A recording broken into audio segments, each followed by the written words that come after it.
talk about Rizal's novel.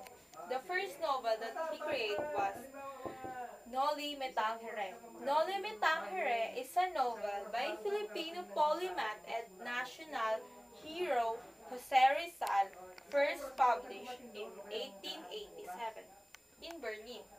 Though originally written in Spanish, it is more commonly published and read in the Philippines in either Filipino or English.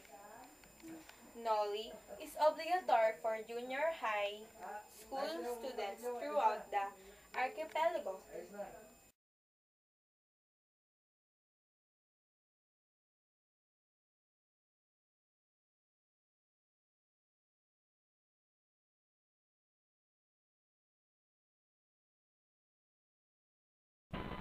The second novel that Rizal had created was the El Filibusterismo.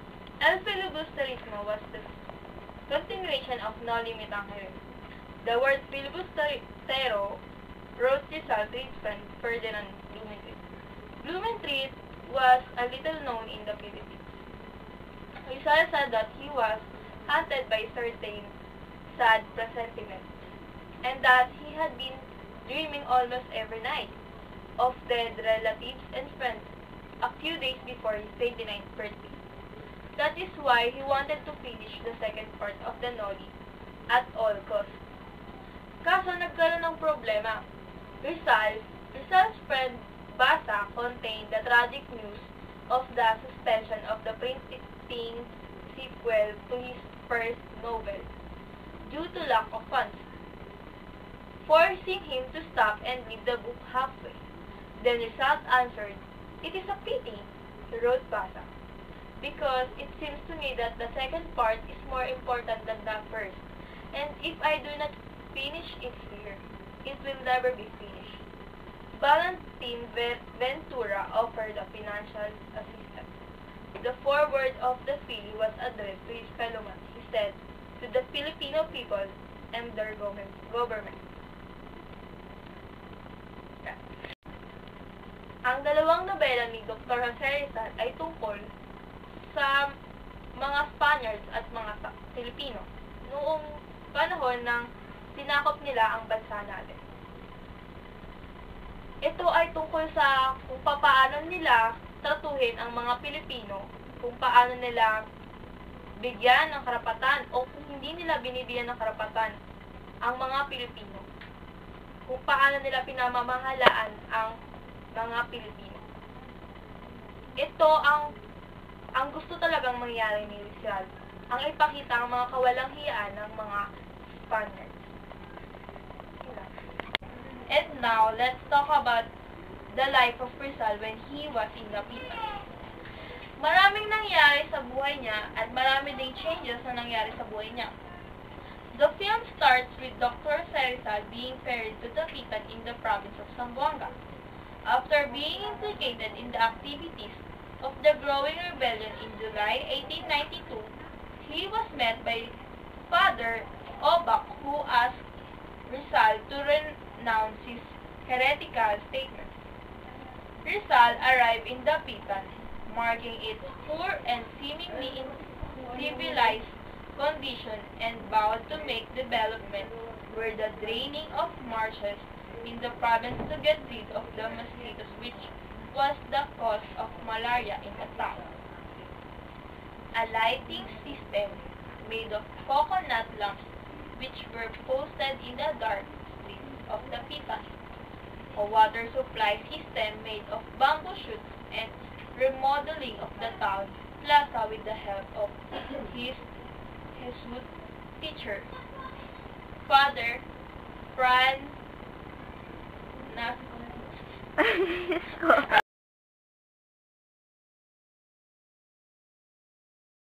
And now, let's talk about the life of Rizal when he was in Dapitan. Maraming nangyari sa buhay niya at marami ding changes na nangyari sa buhay niya. The film starts with Dr. Rizal being ferried to Dapitan in the province of Zamboanga. After being implicated in the activities of the growing rebellion in July 1892, he was met by Father Obac, who asked Rizal to renounce his heretical statements.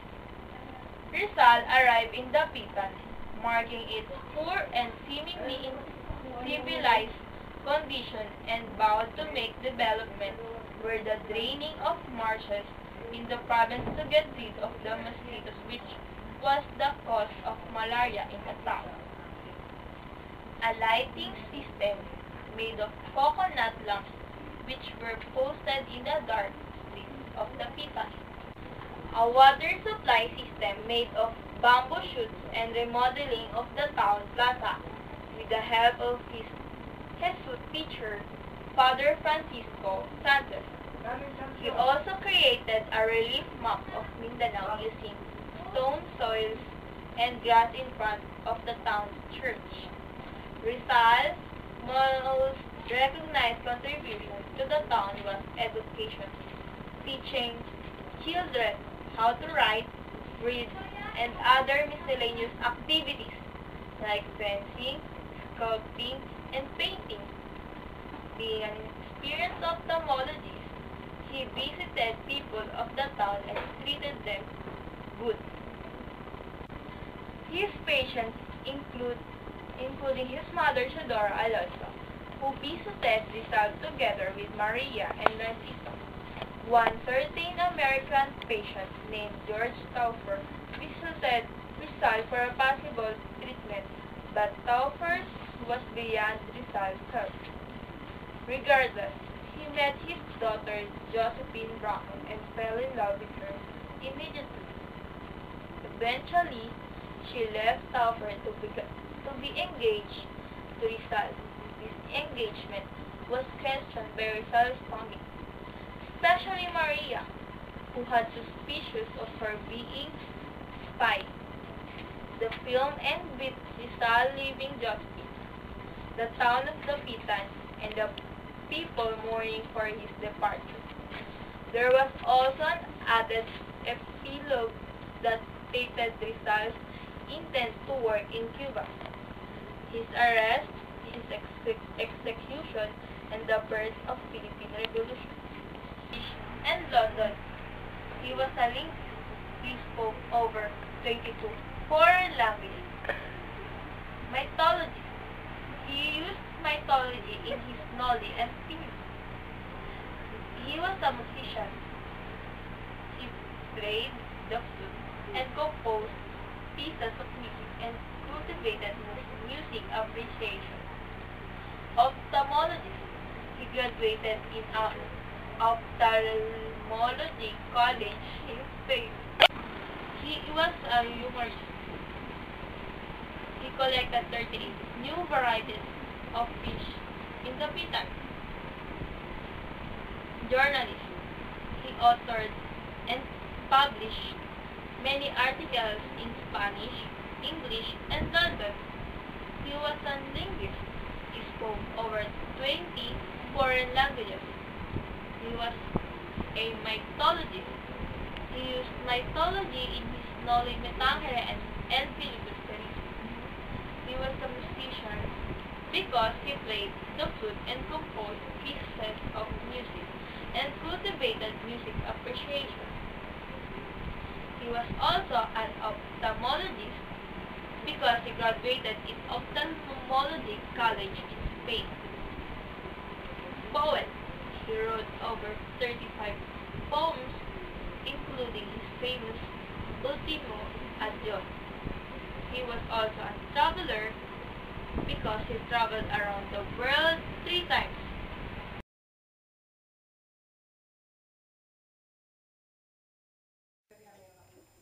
Now, let's talk about Rizal's exile and execution.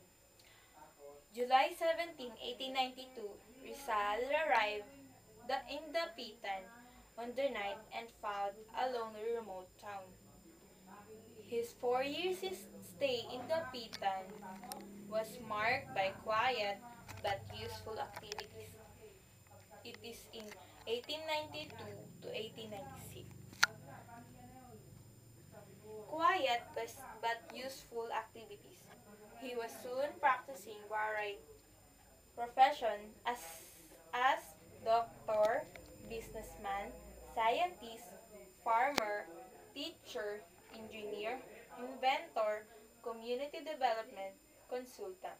Despite these multifarious endeavors, he also found time to study.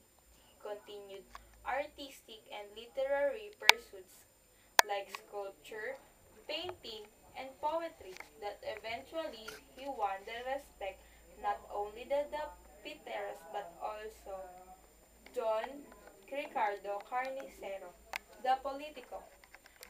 Rizal resided in the house of Governor Carnicero, who became, who became his guardian and friend. The governor came to know that his ward was not a common criminal but less a subversive.